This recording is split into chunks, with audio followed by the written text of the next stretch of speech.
Komið sæl og velkomin í þáttinn Kvótan heim. Þetta er þriðji þáttur sinnar tegundar þar sem við efnum til umræðu kvótakerfið í sjávarútvegi.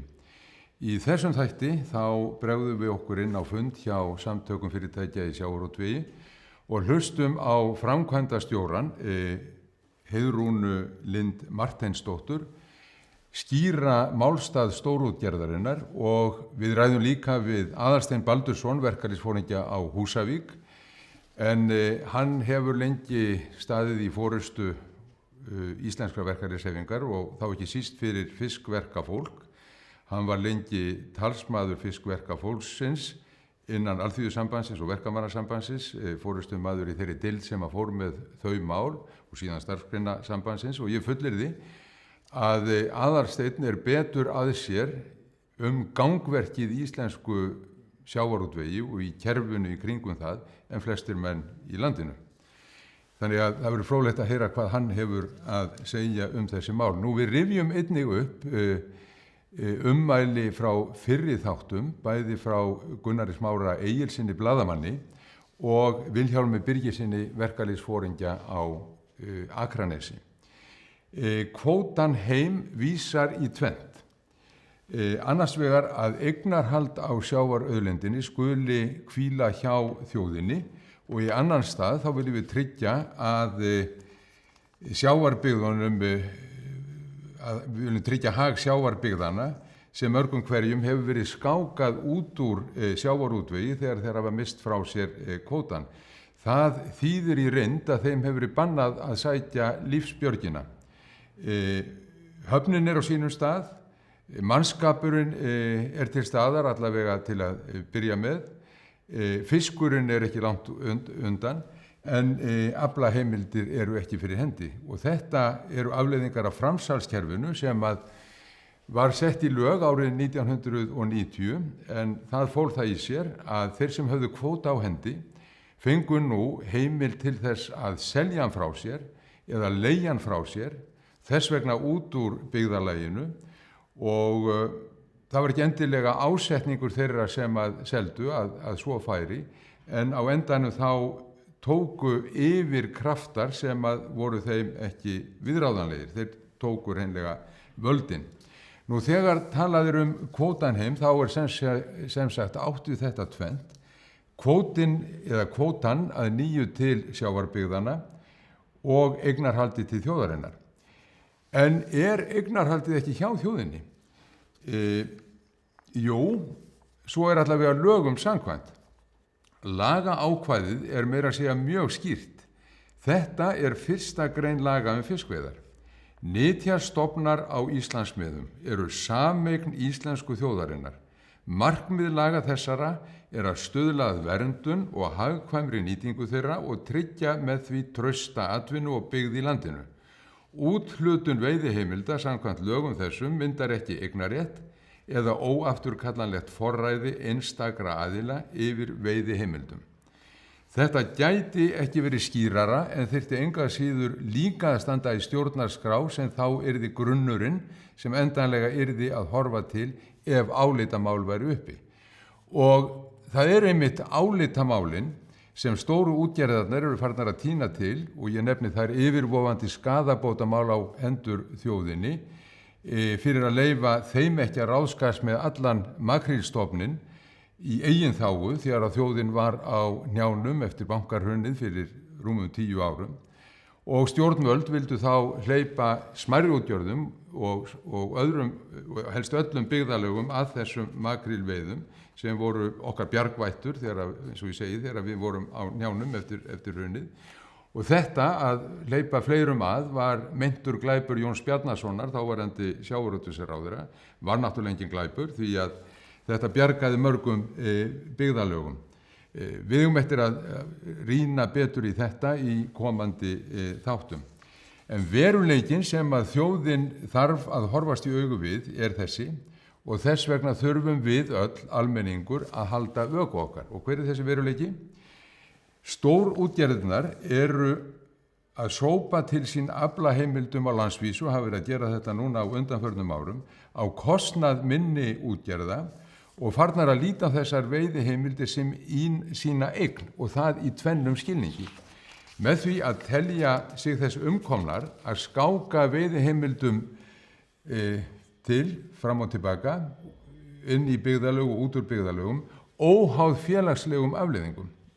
Þetta er fyrra atriði og síðan er það hitt að þær virðast líta svo á að eignarréttur yfir auðlindinni hafi myndast og hann sé að myndast hjá þeim ofan í þeirra eigin pyngju. Hlustum á hvernig Heiðrún Lind Marteinsdóttir, framkvæmdastjóri Sambands fyrirtækja í sjávarútvegi, orðaði þá fundi á vegum samtakanna nýlega. Hún er þarna vitna í greinargerð til stuðnings þeirri afstöðu að fyrning kerfisins stríði gegn eignarrétti kvótahafa, þeir eigi fiskinn í sjónum, kvótan, og fyrning hans, innköllun hans, gangi á eign þeirra. Fyrning aflaheimilda, sem sagt þá innköllun til þess að geta úthlutað aftur, felur í sér mjög mikil neikvæð áhrif bæði á efnahag og rekstur útgerðarfyrirtækja. Það sem að óathuguðu máli gæti litið út fyrir að vera óveruleg fyrning hefur í raun afar mikil neikvæð áhrif, enda er verið að svipta útgerðarfyrirtækin lykil eignum með varanlegum hætti. Niðurstöðu þessara greinagerðar benda til þess að línuleg fyrning umfram 0,5% á ári mundi þurrka og tagnað útgerðarnar. Fyrning umfram það er líklega til þess að valda viðvarandi taprekstri. Slík lág fyrning mun einnig draga verulega úr eigið fé útgerðarfyrirtækjanna. Samkvæmt þessari greiningu mundi 1% línuleg fyrning á ári eyða að fullu eigið fé útgerðarnar. Mér finnst þetta svona dálítið summera upp hver áhrif þessara tillögu eru. Já, hvað er framkvæmdastjóri stórútgerðarinnar hér að segja? Í fyrsta lagi vísar hún til hugmynda að innkalla kvótann, þar að segja fyrna hann, kalla hann inn, til þess síðan að endur úthluta honum á forsendum eigandans, þar að segja okkar, þjóðarinnar.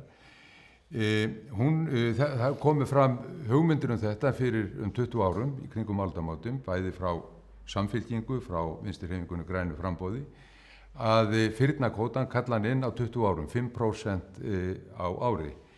Mörgum fannst þetta myndi taka 20 ár. Þetta fannst mörgum ekki nægilega róttækt. Ég minnist þess að frjálslyndi flokkurinn var miklu róttækari en þessir flokkar í þessu efni og vildu fara öðruvísi að. En þarna er framkvæmdastjóri útgerðarinnar ekki að tala um neinn 5%.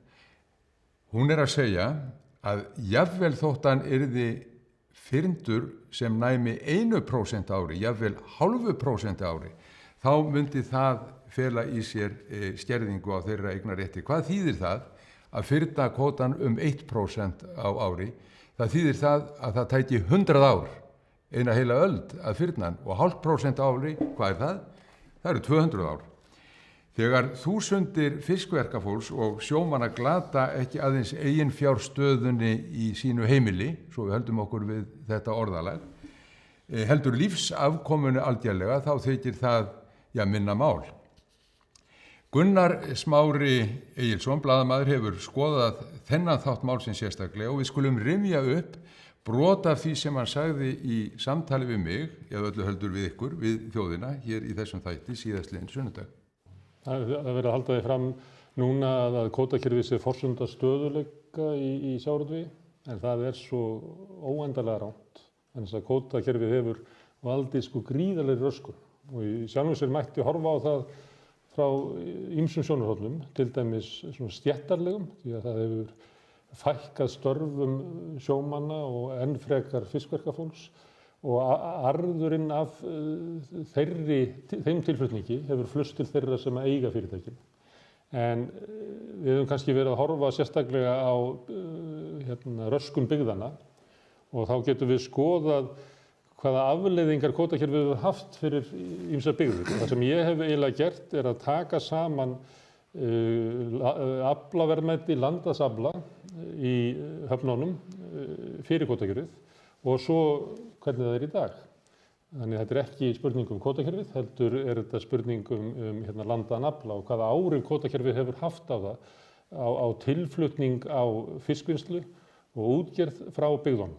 Í sjálfum sér getur verið kvóti skráður einhvers staðar en aflánum landað í Þorlákshöfn, til dæmis er Þormóður Rammi siglfisk fyrirtæki að landa þar og þá kemur það inn í mína tölur sem landaður aflaverðmæti í Þorlákshöfn. og ég veit ekki hvort það getur fengið spjald upp þar sem svona listi yfir sveitarfélög. Þarna efst uppi Akranes og það stendur þarna 25,6 milljónir. Þetta tala sem ég hef haft svona sem endatölu, sem það hvað myndi það kosta Akranes, íbúa Akranes að kaupa aftur kvótann sem hafa mist, að ná aftur sjávarútveginum inn í byggðarlagið. Þá myndi það kosta hverja 4 manna fjölskyldu svona tæplega 26 milljónir sem að ég myndi áætla að væri bara nálægt því að vera eigið fé svona meðal fjölskyldu á Akranesi í sínu íbúðarhúsi. Þannig að það að missa sjávarútveginn út úr hagkerfinu raunverulega álíka áfall og að íbúarnir missi allt sitt eigið fé. Sem sagt, reynslan sýnir okkur að kvótakerfið, framsalskerfið ekki forsenda stöðugleika, heldur þvert á móti stríðir gegn stöðugleika og hefur haft í för með sér gríðarlegar hremmingar og erfiðleika fyrir byggðarlög og fyrir launafólk. Framkvæmdastjóri stórútgerðarinnar getur að sjálfsögðu ekki annað en viðurkennt að þetta rétt. Heiðrún Lind Martinsdóttir, framkvæmdastjóri, við skulum heyra hana á nýjan leik. En ég ekki að gera lítið úr umræðinni. Ég meina, nýting auðlinda í eðli sínu og hvernig við eigum að gera það pólitískt mál og við munum alltaf hafa því skoðun. Þetta rétt hjá framkvæmdastjóra stórútgerðarinnar að málið snýst pólitík, ekki kannski flokkspólitík, heldur svona grundvallar pólitíkina hvert við viljum halda og hvað við viljum gera með okkar samfélag. Ég leitaði til Aðalsteins Baldurssonar sem ég kynnti hér í upphafi, formann Framsýnar verkalýðsfélagsins á Húsavík og eins helsta forystumanns íslensks fiskverkafólks á undanförnum áratugum, þekkir þessa þróun mjög vel og mér langaði til að biðja hann að gefa okkur sýn inn í þennan heim, en kannski byrja á því að ég veit að hann runnin upp úr þessu umhverfi sjálfur. Hann var fiskvinnslum maður sjálfur, hvort að það sé ekki rétt hjá mér, Aðalsteinn Baldursson. Jú, það vissulega rétt að ég, þegar ég fór út á vinnumarkaðinn þá fór ég að vinna í fiski og vann þar í einhver 15-16 ár hér hjá Fiskiðjusamlagi Húsavíkur lengst af og gegndi þar svona flestum störfum, verkamaður og trúnaðarmaður starfsmanna og þurfti að verja hag þeirra og fór upp í það að vera verkstjóri tíma og löndunarstjóri og síðan náttúrulega upp úr þessu verði ég formaður fiskvinnsludeildar Verkamannasambands Íslands og var því með puttan á þessu í mörg ár. En förum aðeins í söguna. Hvernig var það ekki svo að upp úr 1970 að þá kemur verkalýðshreyfingin, verkalýðsfélagið á Húsavík að þessum málum?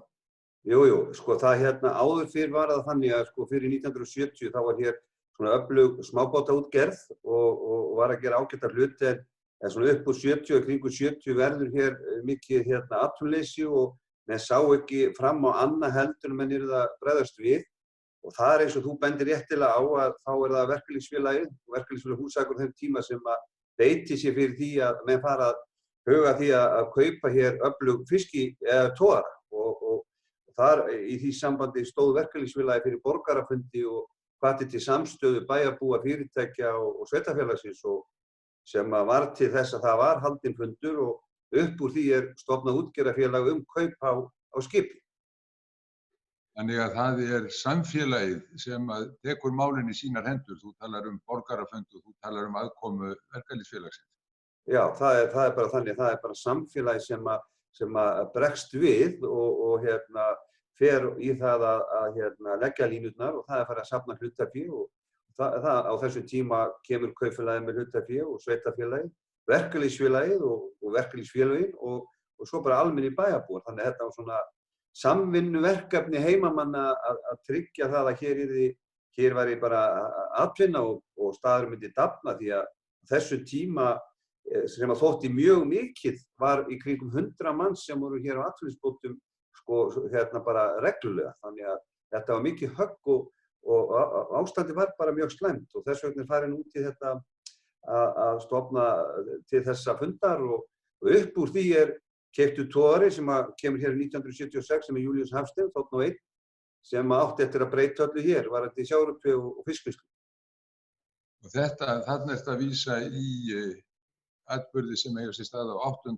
áratugnum og þetta gengur vel þegar við erum komin fram 1990 og fram yfir 1990 og 90 þá sé ég það í gögnum að útgerðin gengur vel, hún að skila hagnaði, það rekin þarna margvísleg starfsemi í tengslum við hana, til dæmis netagerð sem einnig skilar vel af sér á þessum tíma, þannig að þetta blómstrar allt lengi vel. Já, þetta blómstraði, sko, það gerði það og það náttúrulega upp úr þessu líka urðu menn, sko, að því við Þingeyingar höfum alltaf verið loftmiklir og miklir, þegar við segjum sjálfur frá, að auðvitað fóru menn í frekari fóru að hugsa fyrir frekari útgerð og upp úr þessu fljótlega þá farið að huga því að efla fiskiskipaflotann og það farið í það að semja við Skipstjórn Akureyrar að byggja nýtt skip, Kolbeinsey þarna og síðan eru þetta keyptir minni bátar síðar og þetta var að ganga mjög vel og þetta var að veita sennilega svona. Og ég veit að á fiskveiðisamlaginu voru að vinna í kringum 120 manns og á þessu tíma, pluss mínus, og síðan náttúrulega voru hópur af mönnum í kringum útgerðina og við skulum ekkert gleyma því að fyrir þessa staði, hvort sem það Húsavík eða Raufarhöfn eða Ísafjörður eða Bolungarvík eða hvað það að sko hjartað í öllum samfélögum, hjartað í öllum byggðarlögum, það fiskvinnsla vegna þess að margfeldis áhrifin á bakvið sko starfsemi í sjávarútvegi í þessum þorpum og stöðum, það það sem að skipt svo miklu máli, eins og þú sér, það verður til nettagerð og það verður til öflugar járnsmiðjur sem að þjónusta skipin og þegar ég var í togaralöndum þarna á þessum tíma, þegar skipin voru að koma, við fórum borð, þá var alltaf viðgerðargengi sem að gekk á eftir okkur og til þess að fara að gera við skipin, það var alltaf eitthvað sem þurfti að laga í þessu 2 daga yfirleitt stoppum, sko, þannig að margfeldis áhrif voru mikil og líka eitt sem mér finnst alltaf skemmtilegt að segja frá að hér var til dæmis góður bóksali sem hafði orðið að hann tók eftir í hvort það hefði fiskast vel og hefði verið mikil vinna í frystihúsinu því að það var borgað út á 50 dögum, launin okkar og hann fann strax fyrir því hvort að menn kom í búðina til hans til þess að versla bækur eða annan varning og hann sagði að hann fyndi mjög sterkt fyrir því hvort það hefði fiskast vel og fólki hefði haft vinnu og aflað vel. Og þetta svona skemmtileg saga sem segir svona hvað þetta var bara mikilvægt fyrir þessi pláss að vera með aðgengi að aflanum áður en að menn fór í þessa vitlausa einkavæða þetta allavega og menn mistu þessa björg frá sér. Svo náttúrulega verður breyting á stjórn fiskveiða með lögum 1990 þegar að framsalskerfið sett á. Kvótahöfum heimilað að selja frá sér kvóta og leigja frá sér kvóta. Nú afleiðingarnar það skilar sér ekki strax. Þegar komið fram yfir aldamótin á Húsavík, þá förum við að sjá breytingar í það. Jú, það eins og ég hef nú sagt ofta að eitt mesta slys í Íslandssögunni var þegar var heimilað að framselja kvótann. Og staðinn fyrir að við getum öll held ég verið sammála það að þetta mikilvægt svona fiskveiðistjórnunar úrræði. Það að stjórna veiðum því þetta takmörkuð auðlind og við höfum að ganga vel hana. En þetta sem gerist þarna í kringum 1990 þegar framsalið leyft að þá byrjar gamblið með auðlindina og í kjölfarið fer einmitt þessum sveitarfélögum mikið að blæða út og menn beittu ýmsum brögðum til þess í sjálfu sér að ná kvótanum og eignast hann og komast yfir þessa aflaheimildir og það ljót saga sem þarf endilega að skrifa. Já, þannig að það svona svipur saga sem skrifuð þarna í reynd og við þekkjum frá öðrum stöðum á landinu eins og til dæmis varðandi Gugguna á Ísafirði á sínum tíma.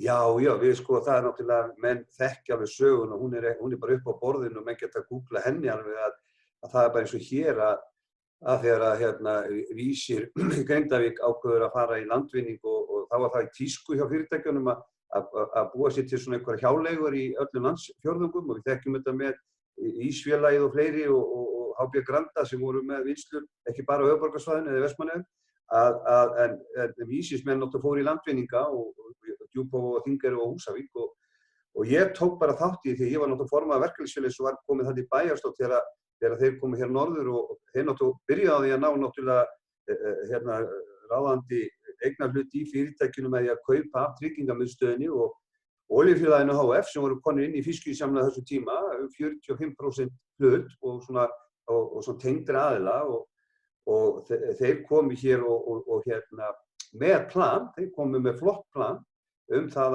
og menn treystu svolítið á það líka, þeir höfðu það með sér að þetta var fjölskyldufyrirtæki á Grindavík, menn horfðu öðrum augum á það heldur til dæmis Samherjamenn og aðra sem hefðu lýst yfir áhuga að komast hér inn í samfélagið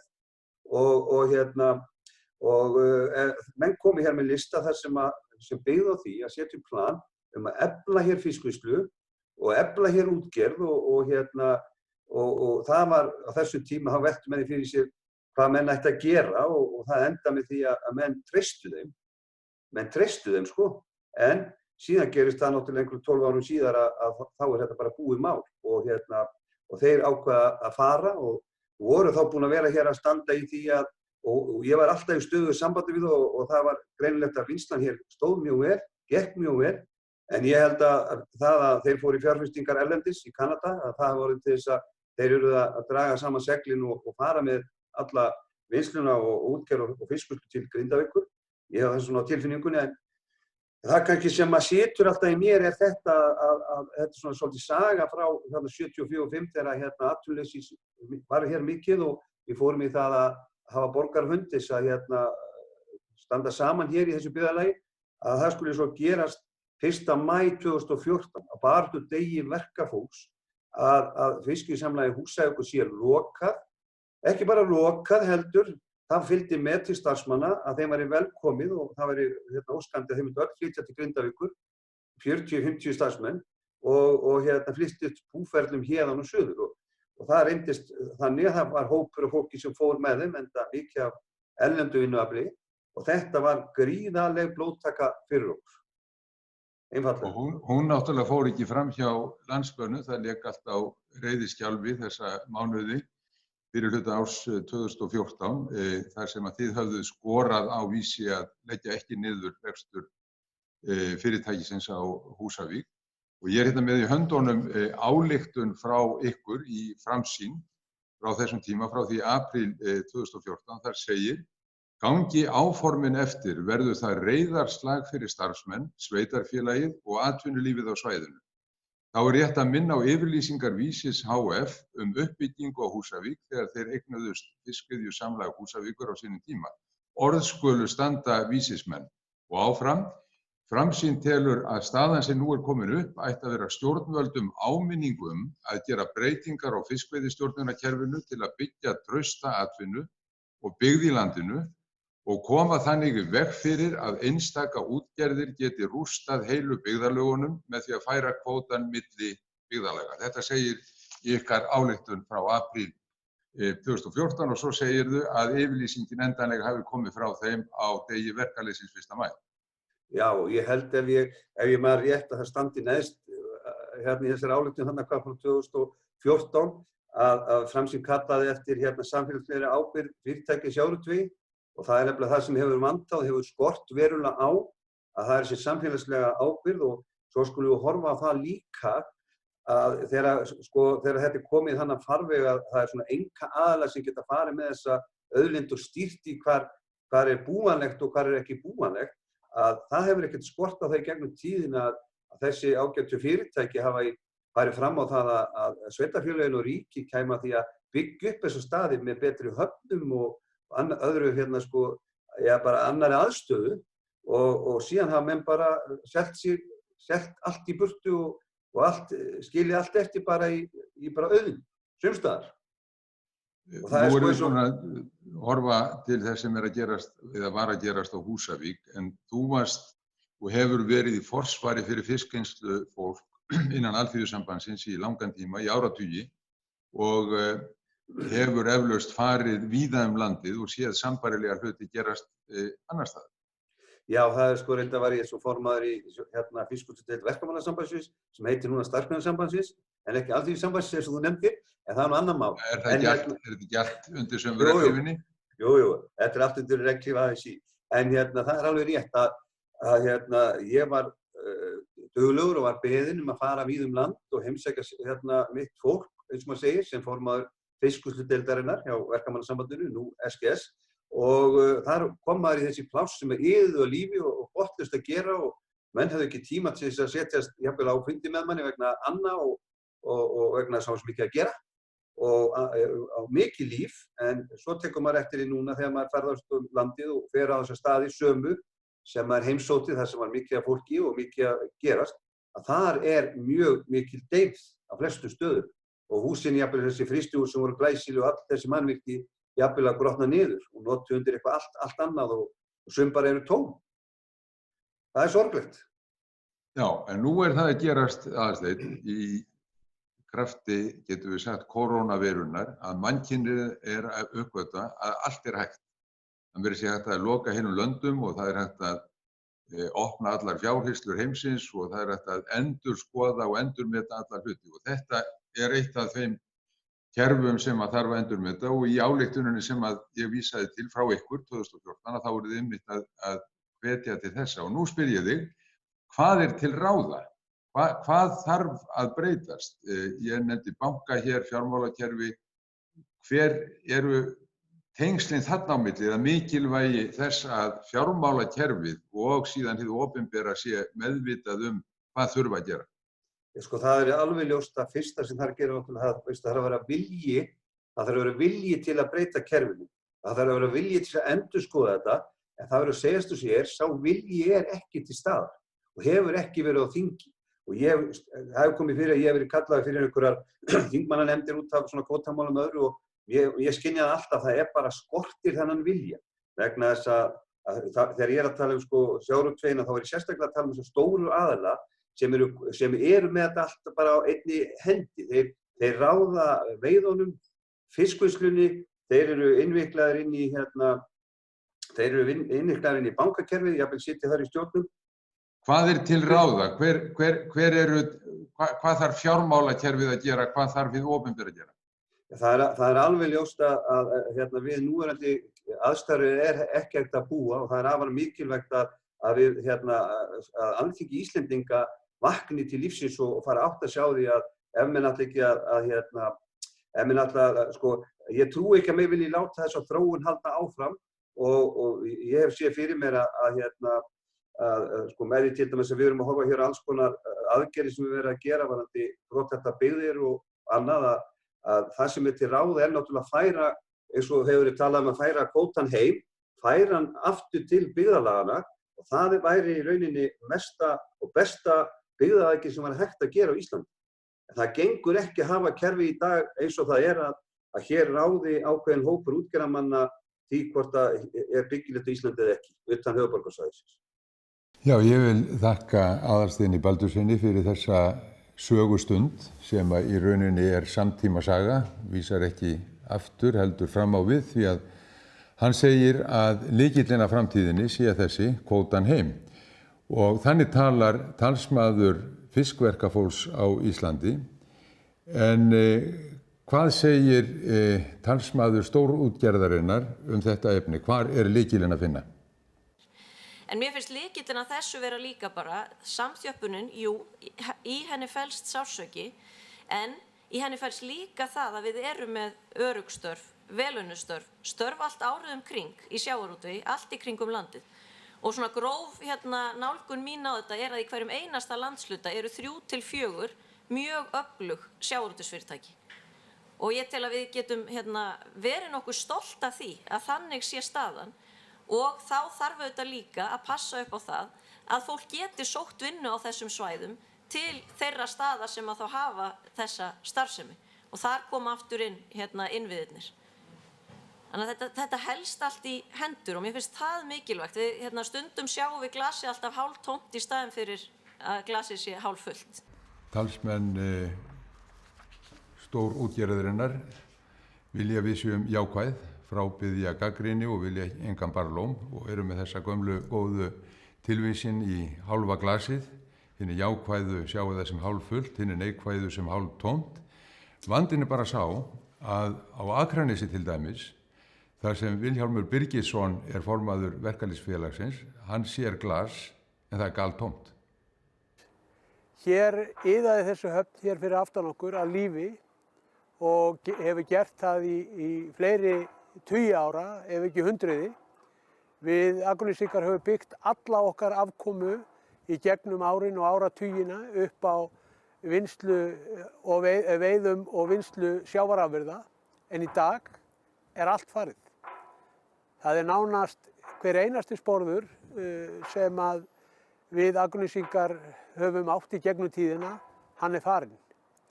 Og það er í raun og veru stjórnun á fiskveiðistjórnunarkerfinu sem hefur gert það að verkum að hér hefur skýstrókur farið okkar sveitafélag og fært allar okkar aflaheimildir í burtu. Og bara til að rifja það upp, að því að ég kem nú af sjómannsfjölskyldu, útgerðarfjölskyldu sem að hér var, faðir minn er orðinn 85 ára og hér lék maður sér í gamla daga og var hér við þessa höfn nánast á hverjum einasta degi og hér gerðust hlutirnir. Hér urðu tekjur okkar Akurnesinga til og okkar samfélag var byggt upp með þeim tekjum sem að sköpuðust við þessa höfn.